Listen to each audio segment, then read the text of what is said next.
Hello. She'll be in a second. There she is. All right, good. Minda and I have worked together for about 5 years now, and it's a great treat to be able to work with Minda, and she's a rock star on our agency's team with Eric Oster. And we're going to get a little energy going today with a quick fire session with 3 leaders from independent agencies from Worldwide Partners, Inc. And this is a network of independent agencies. And thank you to John Harris, the network CEO, for helping us get this panel put together. And we're going to try something a little bit different. We want to get a little energy. This is my 9th espresso of the day. It's a Portland thing. That's a food group to us. So we're going to do a little game called Indie Agency Fill in the Blank. We'll ask questions. Our panelists will answer, and Minda will help me keep score. So we will. We're big fans of Lovey Ajayi, whose book I'm Judging You is a family favorite. So we're gonna be doing some scoring. It may be arbitrary. If you've watched the show Whose Line Is It Anyway, it might be a little bit like that.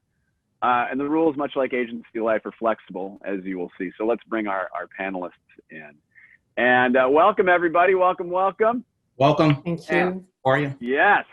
So here's how we're going to kick this thing off. We're going to have each of you introduce yourselves. I want you to say your name, your title, your company, and then one fun fact about yourself that people might find interesting. And let's start with Erin in my hometown, of Philadelphia.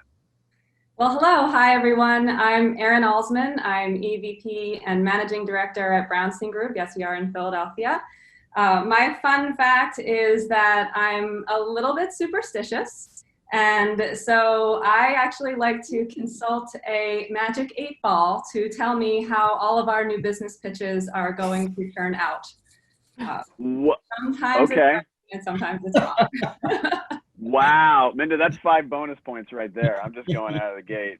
We're just getting out of the gate hot. That's amazing. That's amazing. Would you agree, Minda? We get 5 bonus points for that. I think so. Yeah, 5 bonus points every time an 8-ball comes up. Sure. Exactly. That's evergreen. Let's go up to Montreal. Julie. Bonjour, good morning. My name is Julie Dubé. I'm at EVP at LG2 in Montreal, Canada. And my fun fact actually is that I'm a very clumsy person. I bump on every surface I can bump, and I'm also known for putting my foot in my mouth. So if it kind of happens today, let's blame that on lost in translation, because very obvious fact, English is not my first language. That's great. You and I will get along splendidly about that. Yeah. I don't know if we get bonus points for that, but we'll have to see. And then let's go to Ohio and John. Hey, my name is John Studnor. I'm the Chief Growth Officer of the Shipyard, and I want to give some bonus points to Erin for the 8-ball analogy already. But my fun fact is I used to go to this gym early in the morning in Chicago. I'm originally from Chicago. And I kept seeing this skinny guy in the corner, really nice guy, and we just started to have a little conversation. And over time, we became quote unquote workout buddies. He was a college professor. He eventually ran for a state Senate job, and then he ran for the U.S. Senate job, and then he eventually became president of the United States, president number 44. So my fun fact is, I used to be a workout buddies with President Barack Obama. Can't follow that. Wow, that's incredible. That's 15 points right there. I'm just gonna, yeah. Oh, that's amazing. Okay, wow. 3 very good answers and 3 very different answers. We're looking forward to the answers to this. Again, the idea behind this is we're gonna do fill in the blank.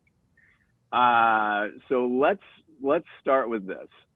Aside from the obvious, and we talk about this a lot in independent agencies, so things like not having a holding company to report to, some of the other things that we talk about a lot in independent agency life, the best thing about being an indie, or the best things about being indie, are blank. Julie, we're going to start with you.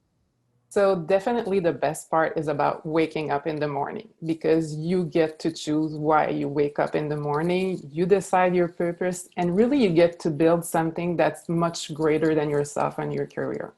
So waking up in the morning. one of the things that we ask is, are there sleepless nights now? I mean, we're hearing this a lot from agencies now, but is the energy still there? A lot of sleepless night, but I would say another great thing is that you develop so much resilience that nothing makes you afraid anymore. That's interesting. Erin, let's go over to you. Well, I have to agree. One of my favorite things about it is that we are the authors of our own stories. We're in charge of our successes and our failures, and we take full accountability for both of those. But on another note, I think one of the best things about being an indie is other indies. It was such a pleasure to become part of Worldwide Partners, and so many agencies that I've already come in contact with that we've partnered with through Worldwide Partners and through the 4A's forums. I have to say that there is such a community of support and genuinely people that genuinely want to see you succeed, and they'll help you do that, and they'll give you their intellectual property, and they'll answer your questions, and they'll ask the same of you, and we do that too, and I love that piece. I'm going to hold on to that IP thing, because that, not for today, but for another conversation, because that's interesting, because everybody holds everyone holds stuff so close. Yeah. And it is interesting to know that's out there in that community. John. Yeah, Erin and Julie hit on a couple of really major points, but having worked in large organizations in my lifetime, I think one of the biggest advantages is just not having to go through the hierarchy of organizational complexity to get things done. So at the shipyard, we have broken down silos internally. So we have, data analysts with our strategist, with our creative team, with our media team, and we all go forward, arm in arm to a client. And one of the things that I have found is that as we have broken down silos internally, our clients have understood the efficiency of doing that. And in some way, shape, and form, some of them have mirrored what we have done to break down their own silos inside of their organization. So it's really exciting to be in an organization that you can cut to the core very, very quickly. Excellent. Minda, any follow-ups on that? I'm just here to count points, I guess. Can I yeah, it's like, round? Yeah, it's just these were really unexpected answers. I think it's like, again, we talk about independence, but then you start drilling down into that. All right, points. Minda, quick. Yeah, I was going to say, I mean, maybe I'm biased with the Philly connection, but I really liked Erin's point of, sort of working with their agencies. I think, because I think in holding companies, you hear that narrative a lot of, we can tap into these other networks, but, it's interesting to think about the fact that indie agencies too are also collaborating and working with each other and learning from one another, especially if they're part of a larger network. And so, exactly. It's also Exactly. All right, 15 for Erin. 10 for Julie. John gets 10. Math's not my strong suit, so we'll see how this adds up. I hope no one's really keeping track. So let's talk about talent and clients with independent agencies. The talent and clients best suited to work for or with independent shops are blank. John, let's start with you. I think that's an awesome question. What I have found is that there are 3 personality traits that kind of make up the persona of an independent talent worker, if you will. One is they seem to be ultra competitive. Number 2, they seem to be very entrepreneurial, so they take ownership of projects as a natural way of doing business. And number 3, there's a mission-driven purpose as well, so it's not just about money.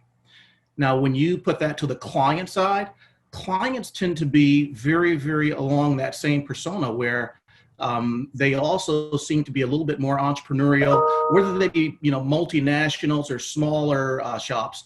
The businesses that we work with tend to, go across a wide spectrum, but they also tend to be fearless because in today's market, the business market that we're in today is unheard of. So people that stand pat stand to lose. And businesses that are fearless, that will take that magnifying glass and look at things that they can do better and try and be better, typically have a better relationship with independent agencies, because at the end of the day, the work product that they get, they know are going to be driven by mission-driven people like themselves. They're going to have purpose-driven models that they are able to look at. And at the end of the day, clients love to know that people that work with them have the same passion that they have for doing things right, doing them well, and with a mission. Nice. Julie. Yeah, I would definitely agree with John. I think in terms of talents and clients, it's people that are not about comfort. It's about, really about being purpose driven. And in terms of client, it's really those that are looking for lean and mean machines, that are shops that, really concentrate their energy. All of the energy goes on work, not on network politics or reporting. Our accounting or finance department are probably half of that in network agencies because there's much less reporting to do. And it's also really about people in terms of clients and talents that are great human beings, because we're about people as indie shops. I like it. Erin. Well, I have to agree with everything that's been said. I mean, I think in terms of our talent, we see a lot of people who are tenacious, who are really hungry. They want to do great work. They want to have amazing successes for themselves and for the organizations that they represent. They want to be collaborative and they want to roll up their sleeves. But there is something in that resilience and that fearlessness that is really, really important. Some people that have worked for me for years, I've had this saying that, a lot of times we have to be like a duck. We need to let it roll off our back, like water off a duck's back. And just kind of be able to pivot and be able to move on to that next thing. And I think that's a hugely important trait in our industry. As for clients, I think it's really those organizations and groups of people that are ready to make a pivot, that they're at kind of a pivot point in their organization. They have a big change, they have a big need, they have a big ask. We have that lean and mean offering that Julie mentioned, and we can help them navigate through that change. I'm going to correct you on one thing. It's actually water off a duck's back. I just want to make sure we get the Philly pronunciation. I just want to make sure. Yeah, it's water. It's water off. It to be, right? Yeah, water off a duck's back. All right, Minda. I'll do better next time, Doug. That's fine. No, you're fine. You're fine. Minda, your thoughts on scoring? I say 15 points across the board for everyone. 15 across. I'm going to give John like a little extra. I'm going to give John a little extra. Thank you. A tiny bit. Just a little bit. Yeah. All right. Question number 3. Brands should care about working with indies because blank. Let's start with Erin. Okay. I think brands should care about working with indies. Number one, for a lot of the reasons that have already been discussed, but ultimately, I think we are pure. And what I mean by that is, I thought about this a lot. I think the indie agency is like a green smoothie. We're made of 5 natural ingredients. We've got creativity, we've got passion, we've got grit, we've got empathy and discipline. We have no artificial sweeteners, no additives, no other motivations. Clients, a lot of times they'll come to us after they've maybe had a few too many milkshakes and they felt good going down, but maybe there's a little bit of bloat happening and they know they need to reset. So I really feel like we're that anecdote. I feel like we're that healthy change. We might be leaner, but we're full of nutrition and we have that fuel for our clients. So I really think that that's the value that we bring. I love it. John, you are in the unenviable position of following that. So I had to follow your Obama story and now you got to follow that. So you're up next. I'll tell you, I have not eaten lunch yet and I'm really, really hungry for a smoothie. I can tell you that. But number one, I believe that that clients should care about indie shops because the fundamental foundation of an independent agency is creativity and innovation. I mean, that is the lifeblood of any agency. And then you add in the additional benefits of working with an independent agency where they're more nimble. We can, turn on a dime quicker. We can be more agile. But when you look at the business of today, and you look at what brands are looking for, to have that ability to get that innovation and that constant innovation, that constant energy, and then to be able to complement that with nimbleness and agility. And then also, I almost look at it as a jack of all trades, because at the end of the day, the work product that you get is not only done by world-class professionals, but it's typically at a price point that's attractive as well. So you win basically on all of those fronts. And I think because of that, brands should care and support independent agencies. Yep. Julie, and what's interesting is you're in Canada, so you have an interesting perspective on all of this as well.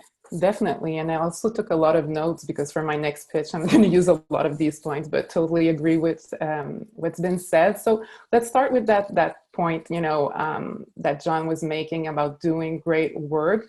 For me, that's the core. Agencies, our independent agencies, are all about the work. And as an example, we have in Canada what we call the creative report card. And last year in the top 10 of agencies, 7 agencies were independents. And this is not a market where independents are dominating. So I think that says it all in terms of great work. But it's also, I often tell our clients that we are ourselves business people. We are entrepreneurs. We know what it means to run a business. So we talk the same language in our clients. And I think for that reason, we're more well-rounded advisors. I can say that, well-rounded, that's something. Mm-hmm. And and a last thing to John's point, we really manage our clients' dollars more responsibly because we know what it is to put your money on the table. So we really care. Love it. All right, we're going to move. We have about a little under 5 minutes left. So we're going to do a little pivot. I think we all know about the pivot. Everybody talks about the pivot. We've been talking about nothing but the pivot for the past few months. So we're going to pivot to some Q&A here. How have your collaborations with creators changed as the role of the agency has changed for brands? Who wants to take that one?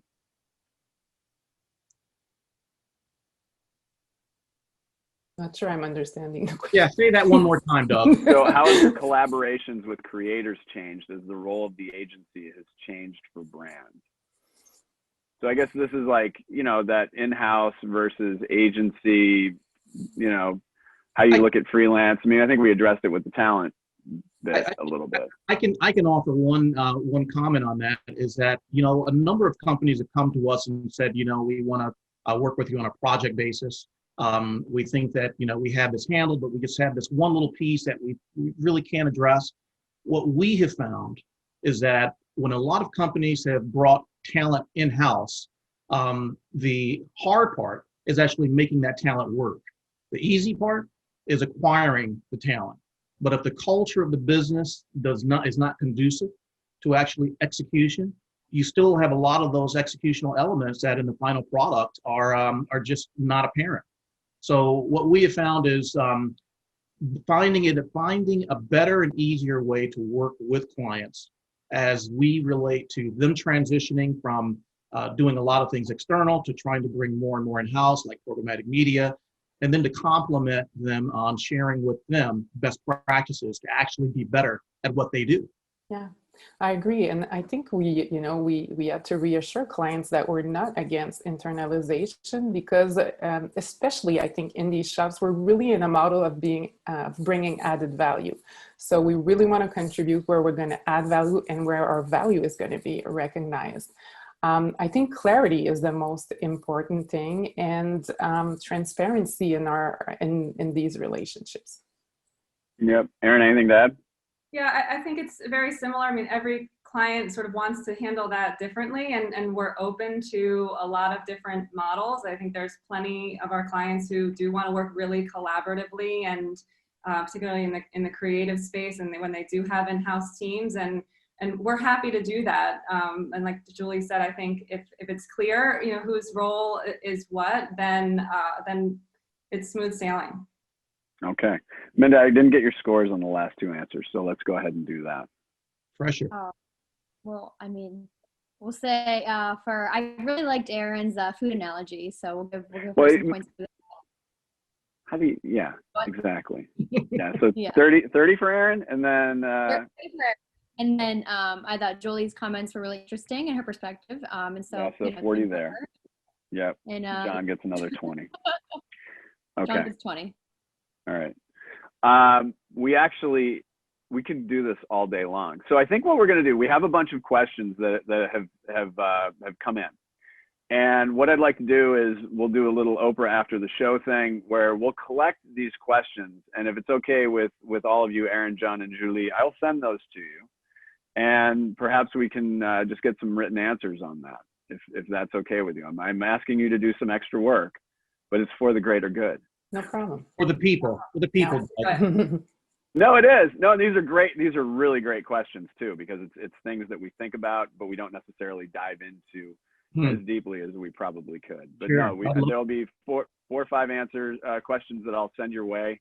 And Minda, remember how you and I talk about like math again not being my strong suit? Yes. Yeah, I think everybody wins, right? Should we just kind of leave it at that? Yes. Yeah. All right. I know. I got to buy a calculator or something. I don't know.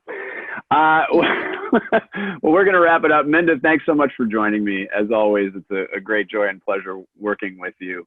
And to Julie, John, and Aaron, a huge thank you for joining us in this first session today. And we wish you continued success with everything. And like I said, we'll follow up with all of you on these questions, and we will send them out to people and look to publish those at a later date. But thank you so much for taking the time. And thank you again to John Harris and Worldwide Partners, Inc.